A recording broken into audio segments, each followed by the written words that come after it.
Hi guys, Mr. Lees here, did a National 5 Mathematics paper 2 from 2019, and I'm going to start off with question 9. Georgie had her roof repaired. She was charged an extra 2.5% for late payment. She had to pay a total of £977.85. Calculate how much she would have saved if she'd paid on time. So, the way I do these is you consider that if X is the original charge, then what she was charged plus 2.5% gives you the £977.85 she had to pay. How do you add 2.5%? Now we did one of these for question 1, but a quick way to do this is to multiply it by 1.025. If you want to know a quick way to get that number, then start off with 100, add, what is it, 2.5%, 2.5, and then divide that answer by 100. That's a quick way to get to your multiplier there. So, whatever she had to pay, add 2.5% is what she ended up paying. So how do you get what her original cost would have been without the charge?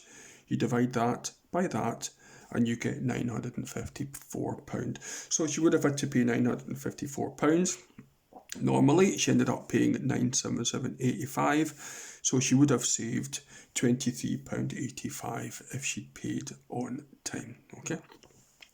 Question 10 is a question on a thing called completing the square.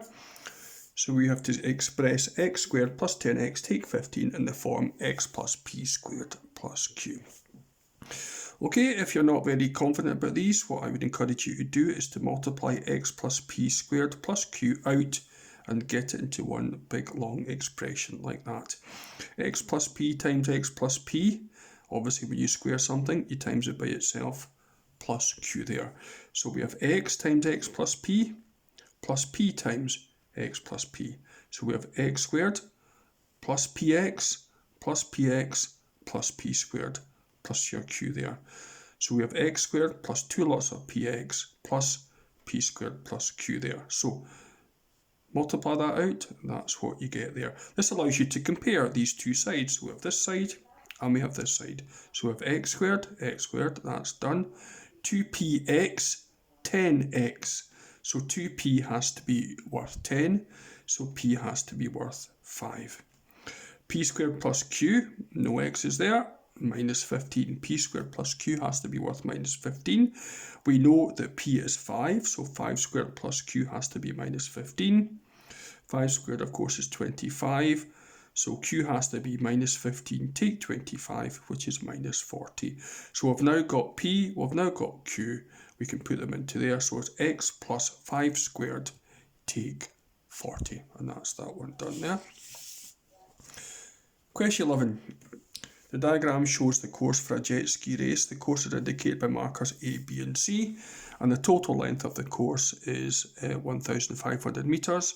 And we've got numbers there that you can actually see in the diagram. C is due north of B. Determine whether B is due east of A. Okay, so this is all about getting the size of this angle here. Okay, so the whole course is 1,500 metres long, so start off with 1,500 metres.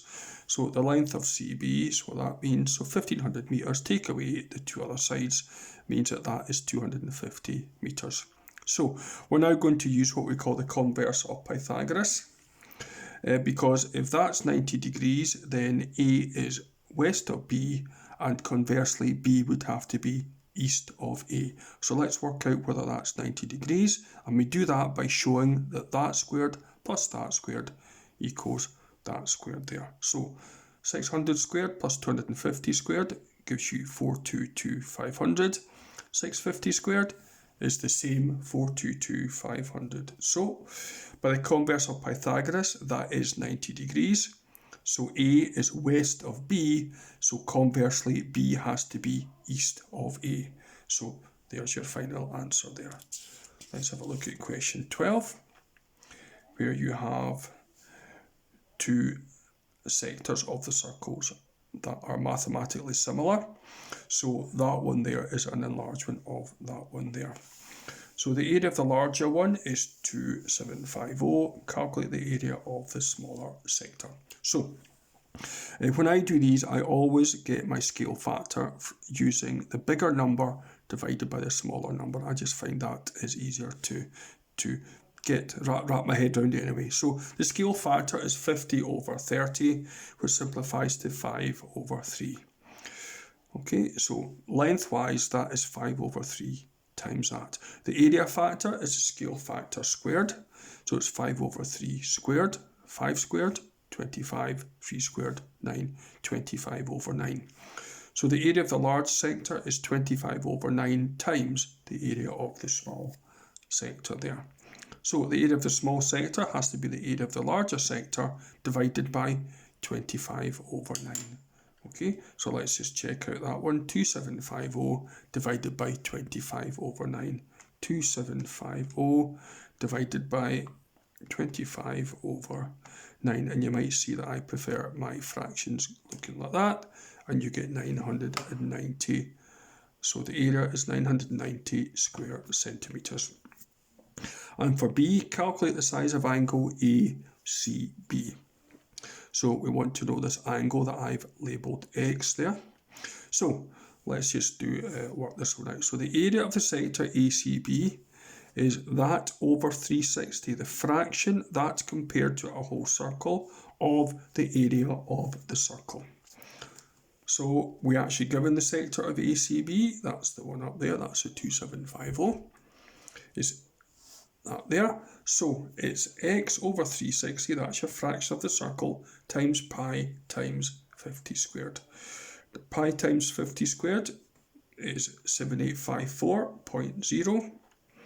And then in order to get x, you do that times that divided by that. So it's 2750 times 360 divided by 7854, and you get 126.1 degrees. So ACB is 126.1 degrees.